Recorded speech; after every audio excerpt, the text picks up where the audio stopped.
Assalamualaikum warahmatullahi wabarakatuh. Nama saya Muhammad Aiman bin Amrun dan saya daripada kelas 5 IR. Hari ini saya akan menerangkan tentang saya punya projek TE iaitu kipas exhaust automatic.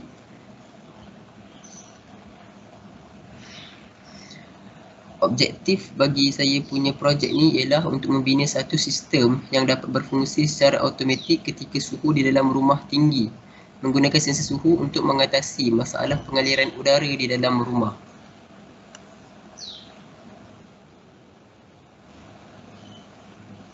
Reka bentuk kipas exhaust saya pula ialah saya menggunakan punca kuasa daripada arus terus yang disambungkan kepada plug. Jadi arus akan mengalir dan sensor suhu akan mengesan suhu yang tinggi. Jika sensor suhu mengesan suhu yang tinggi, jadi baru kipas akan digerakkan. Saya punya reka bentuk ini saya juga menambah beberapa ciri tambahan kepada saya punya reka bentuk seperti penyangkut supaya sebagai aksesori tambahan.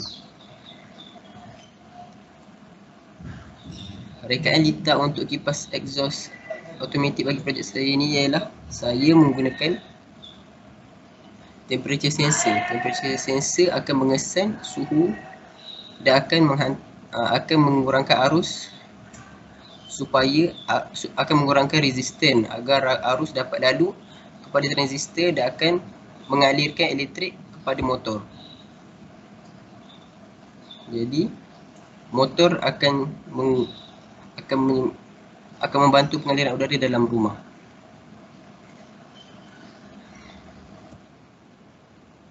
Jadi ini ialah saya punya rajah tunjuk cara saya. Jadi projek saya akan berfungsi dalam dua situasi. Situasi pertama ialah sensor suhu mengesan suhu yang tinggi.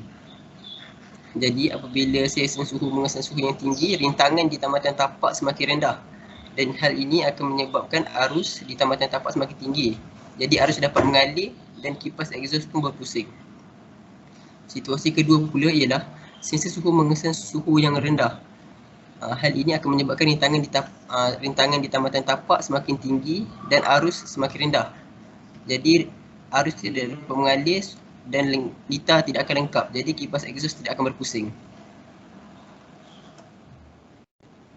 Jadi ini ialah simulasi litar saya.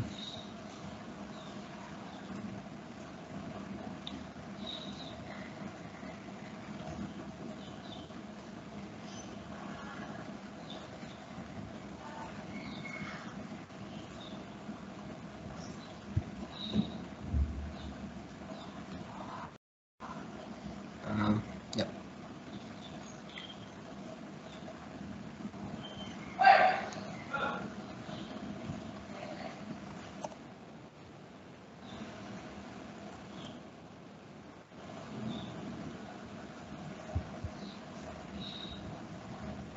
Jadi sewaktu suhu rendah, lihat kepada sensor suhu saya, sewaktu sensor suhu rendah, jadi kipas motor tidak akan dapat berfungsi.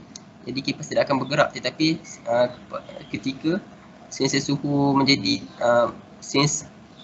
tinggi, jadi motor pun dapat bergerak.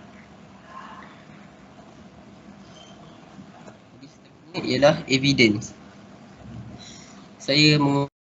Saya telah mengumpulkan beberapa evidence. Yang pertama ialah Sukawi Agung Dwi Yanto Gaguit Hardiman SNST Fakultas Teknik pada tahun 2015. Ini artikel ini dia membincangkan tentang seorang pemuda daripada Indonesia yang mengkaji tentang masalah pengaliran udara di dalam rumah. Yang kedua,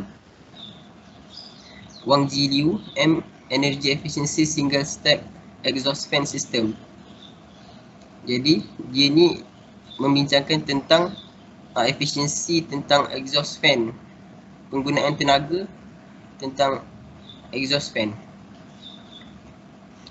Jadi sesi soal jawab. Jadi ada apa-apa pertanyaan? Saya soalan.